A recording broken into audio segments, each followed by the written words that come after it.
Pemirsa, perdagangan saham di Bursa Efek Indonesia baru saja ditutup. Kita akan membahasnya bersama dengan analis Infovesta Utama. Ya pemirsa, ISG awal pekan akhir pekan ini ditutup menguat di level 6.000, dan untuk membahas prospeknya kita telah bersama dengan Praska Putrantio, analis senior Infovesta Utama. Terima kasih Pak Praska telah bergabung bersama kami. Pak Praska, kita lihat ISG di akhir pekan ini ditutup menguat. Kita lihat dari awal perdagangan hingga akhir perdagangan ini menguat dan ditutup 6.030 atau naik 0,64%. Analisis Anda untuk kinerja ISG hari ini, Pak Praska, apa tentunya yang mendorong ISG kita berada di sentimen atau berada di zona hijau ini?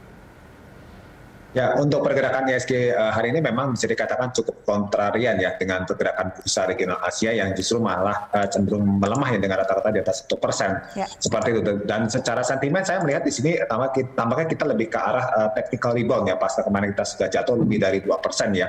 Dan penguatan bursa kita ini ditopang oleh sektor-sektor seperti dari sektor infrastruktur, keuangan dan juga kesehatan, serta samping itu juga ada sektor teknologi juga sempat mengalami penguatan seperti meskipun tidak terlalu besar, tapi ditopang dominan lebih kepada sektor infrastruktur, keuangan dan kesehatan. Dan kalau kita lihat di sini juga investor asing menjelang berakhir resesi kedua ini juga mencatatkan net buy ya meningkat menjadi 266 miliar di pasar reguler seperti itu. Dan kalau secara nilai tukar juga tampaknya penguatan nilai tukar rupiah dan dipertahankannya suku bunga long time rate ya di Cina ya, menurut saya ini menjadi salah satu juga katalis yang membuat bursa kita berbalik ke zona hijau di hari Jumat ini. Oke, tapi Anda melihat untuk prospeknya di pekan depan akan seperti apa, Pak Praska? Apakah kita masih berada dalam penguatan ini?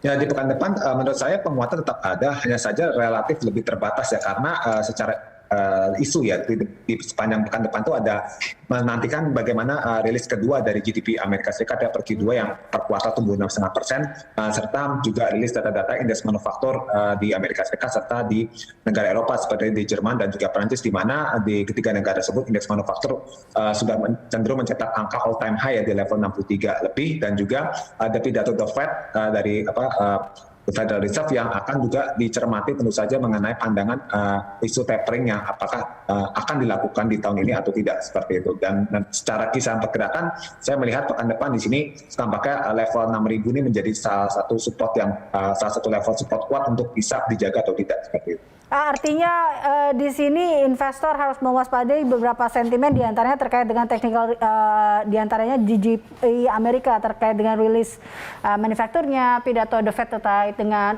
tapering ini. Ini menjadi dua hal yang harus diwaspadai. Seperti itu ya, Mas Praska?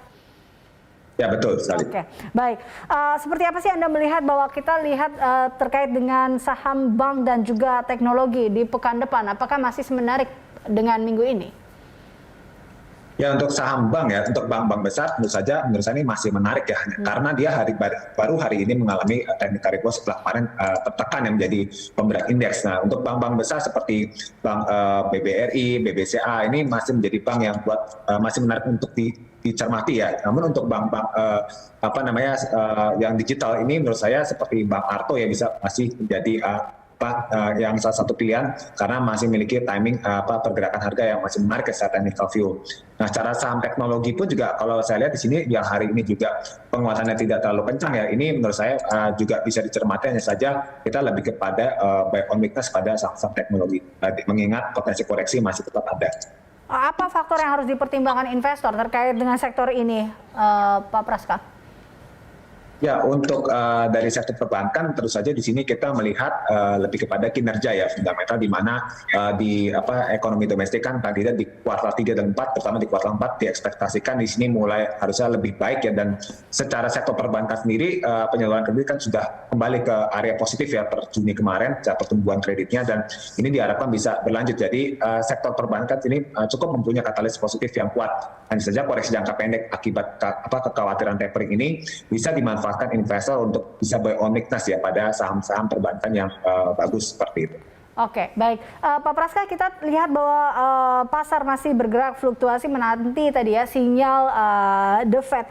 Menurut Anda lebih baik hold atau sell on strength atau seperti apa? Ini tentunya saran bagi investor retail nih.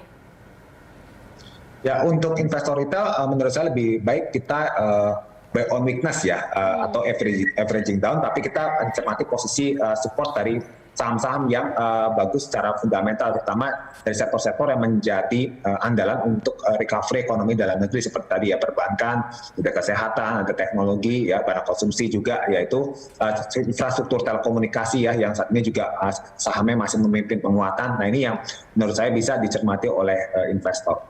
Baik, seperti apa Anda melihat selera risiko pasar hingga awal September? Hingga awal September tampaknya ini market mulai agak sedikit menguat ya, karena kita melihat kan rilis data-data ekonomi Amerika Serikat yang cukup penting mengindikasikan apakah potensi tapering itu terjadi lebih cepat atau tidak. Ini sudah akan dirilis di pekan depan. Jadi di memasuki September nanti investor lebih banyak mencoba untuk bisa lebih optimis memasuki menjelang akhir dari kuartal 3 seperti itu. Oke, baik. Rekomendasi Anda terkait dengan saham konglomerasi untuk pekan depan seperti apa, Pak Praska? Untuk saham-saham yang menarik ya dari konglomerasi, saya melihat sini ada saham internasional ya. Secara tren harga juga menarik untuk bisa menaikkan rebound. Ada BMTR juga.